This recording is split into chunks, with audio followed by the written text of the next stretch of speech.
Welcome back to another video with us at EDU-Tutor. Today we want to look at money, and some of the things we want to cover in this video is the development of money, the movement from a subsistence economy to a money economy, the functions of money, and the role of money.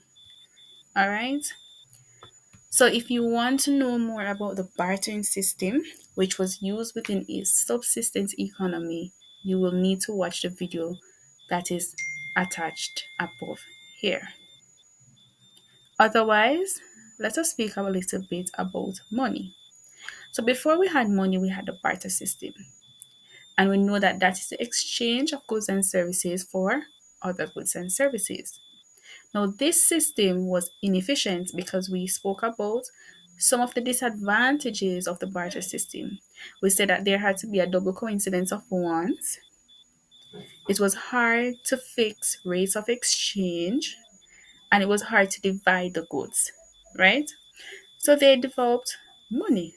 And the first money that they developed was commodity money, where they exchanged shells, salt, and copper for goods and services.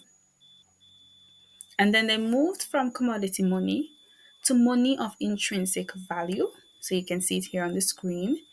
And examples of money of intrinsic value would be gold and silver. Afterwards, we move to representative money, which is notes backed by gold. And then we move to legal tenders, which is notes and coins backed by law. And lastly, we are here. We are able to save money for later use by using near money, where we have credit and debit cards. Now, let me dive a little deeper into each step for the development of money.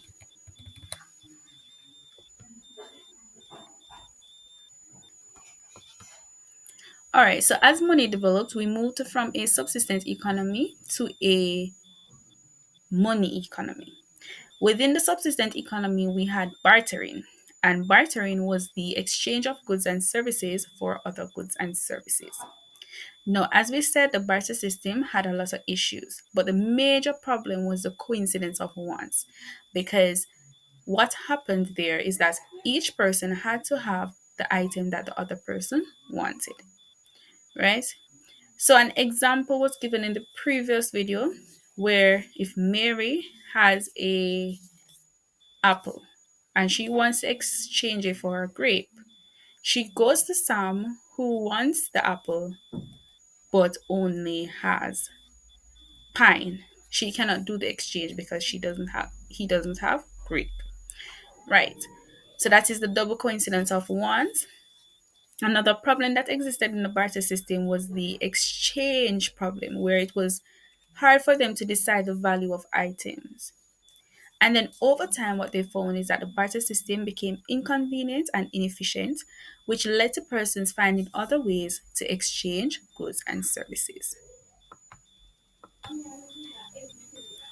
All right, so then they developed money to solve those issues that existed within the barter system. And the first money, as we said, that they developed was commodity money, where they used shells, beads, and salt to trade for other goods of similar value. The satisfaction of wants now became an indirect production. Persons started to use gold and silver, and their values were determined by weight. Money now had an intrinsic value and were readily accepted by merchants. However, gold and silver is heavy, bulky, and dangerous to carry in large quantities. So, people started to leave those money in vaults. The economy started to grow and more money was required. So, what they had to do, they had to develop representative money, which would be notes and coins backed by gold. Gold was also becoming scarce, and the central bank took over the issuing of money, which led to the development of fiat money, which was backed up by law. As economic activities increased, there was the increased use of near, namely checks and debit or credit cards. Now, what is money? We have been speaking about money, but we haven't defined money.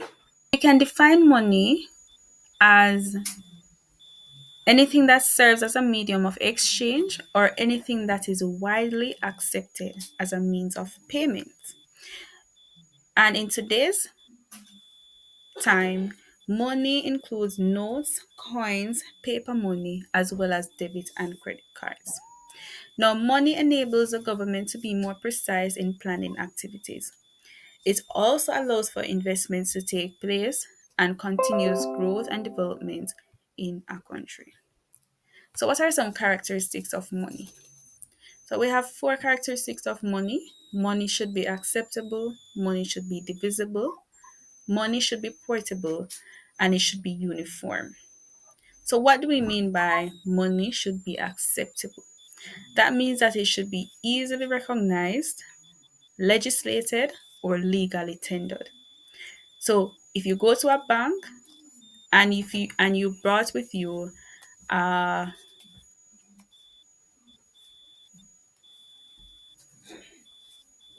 let's say a fruit, and you said that you're going to use that to bank or to deposit into your account, that would not be possible because that is not accepted as a means of payment, right? So in every country that you go to, you have money which is legally tendered in that country.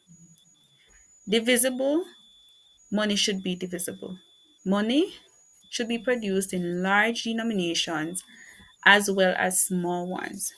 Therefore, money can be divided into smaller units. So if you were supposed to buy something and it cost $50, you must be able to get money that would accumulate to that amount. So we have $1,000 notes, we have $500 notes, we have $100 notes, and we have smaller denominations. Money should be portable. So the material we use to make the money should not be heavy. Money should be able to be carried around in large sums. Uniform, each denomination of money must possess the same design, size, and security feature, which makes counterfeiting difficult. All right, so what are some functions of money now? We have medium of exchange, measure of value, store of value, and it acts as a standard of deferred or postponed payments. So, how does money act as a medium of exchange? We are able to purchase goods and services through the use of money.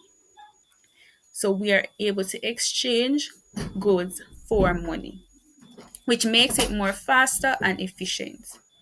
Money allows for us to measure the value of goods and services. So, we're able to state the price of goods and services. Money allows for us to store value. So we're able to store wealth for later use. And money acts as a standard of deferred or postponed payments, which makes it possible for persons to have debts. All right, so thank you for watching. Hope you enjoyed this video. And if you have any questions, please comment below and I will answer them as soon as possible.